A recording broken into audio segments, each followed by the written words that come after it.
안녕하세요 여러분. 제가 지난주에 가계대출이 현재 얼마나 위험한지 데이터를 보여드리고 설명드렸습니다. 이틀 전 뉴스를 보다가 재미있는 기사를 봤는데요. 국토교통부에서 가계부채 대책을 마련했습니다. 네이버 뉴스에 부동산 관련 뉴스를 제목만 보다가 부동산 양극화, 9.13 정책, 로또 청약, 서울 부동산 상승 등 부동산 사라는 광고성 기사와 정부 정책을 비판하는 기사들 사이에서 한길 가구 주택, 정부서 매입해 재임대 뉴스 제목이 한눈에 들어왔는데요. 그냥 흘릴 수 있을 정도로 간단한 기사 한 개밖에 없었습니다. 그래서 국토교통부에 들어가서 해당 내용을 찾아봤습니다. 클릭 몇 번으로 자료를 다운로드 했는데요. 역시 인터넷 세상이라 정보를 쉽게 얻을 수 있어서 좋습니다. 아무튼 주택을 사기 위해 대출을 받은 사람들 중 원금 상환이 어려운 사람의 주택을 정부가 구매해서 임대를 해주겠다는 것인데요. 근데 왜 정부가 나서서 구매를 해줄까요? 부동산이 침체기로 진입했다고 판단한 것이기 때문입니다. 부동산은 상승하고 많은 사람들이 투자한다면 부동산을 팔아서 현금화해서 돈을 갚으면 되는 거 아닌가요?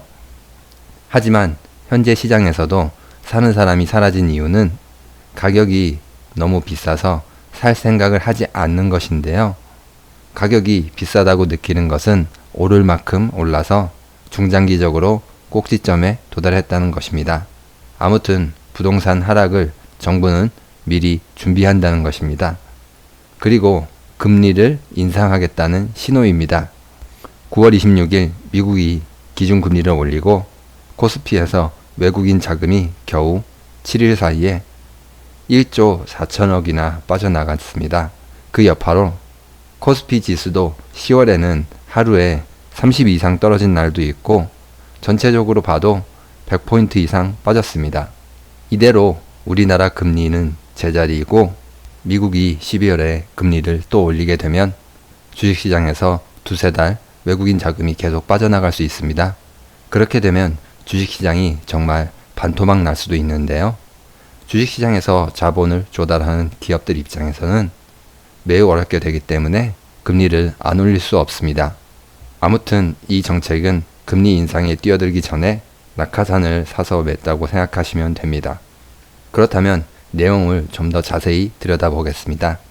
주택담보대출로 과다한 채무를 가지고 있는 사람으로 도시근로자 가구당 월 평균 소득 100% 이하인 가구 18년 기준 3인 가구 도시근로자 월 평균 소득 세전 약 500만원으로 년으로 환산해서 소득이 세전 6천만원 이하에 해당되는데요. 연봉 6천만원 이하면 신청이 가능하다는 말입니다. 다주택자나 실거주 목적이 아닌 경우 신청할 수 없다고 합니다.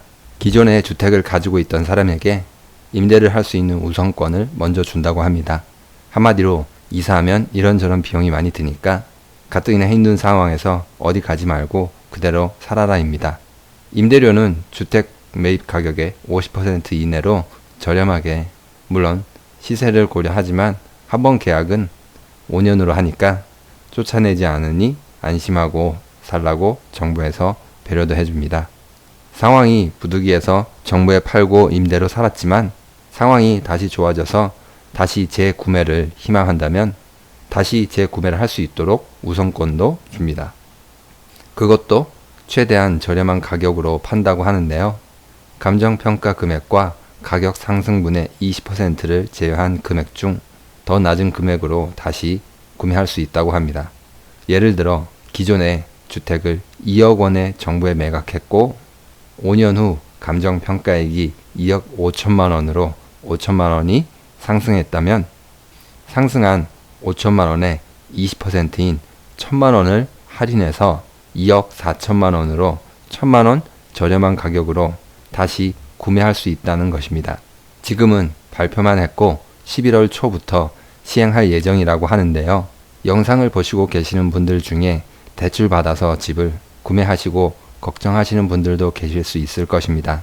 그래서 정부에서 부담을 덜어주려고 하고 있으니 관련 뉴스와 정보를 틈틈이 챙겨보셔서 자산을 안전하게 지키시기 바랍니다.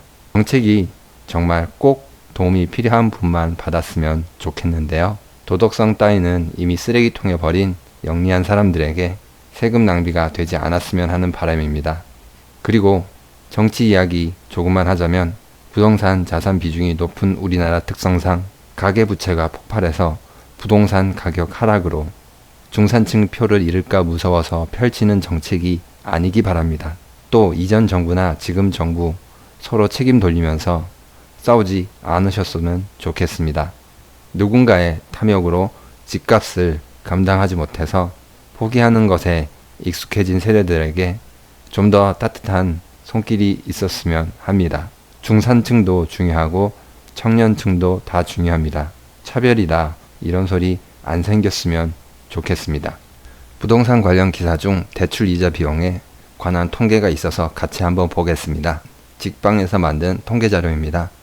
서울 아파트값 절반 대출 시 연 이자만 1,000만 원이라고 합니다. 위에서 보신 3인 가구 도시근로자 월 평균 소득이 세전이 500만 원 정도이니까 세후 약 420만 원입니다. 낭비는 아니고 정상적으로 사회생활하고 주말에 문화생활 할 수 있으면 월 255만 원 정도 든다고 합니다. 복잡하니 이렇게 보여드리겠습니다. 하지만 원금을 갚는다면 넉넉해 보이지 않습니다. 그래서 금리 인상하기 전에 시행하는 듯 합니다. 그럼 앞으로 어떻게 진행될지 같이 지켜보도록 하겠습니다. 그리고 이런 정책이 나왔는데 아직도 부동산이 상승한다는 기사나 영상에 낚이는 분은 없으시겠죠? 오늘 영상도 유익하셨나요? 구독과 좋아요는 영상을 만드는데 많은 힘이 됩니다. 감사합니다.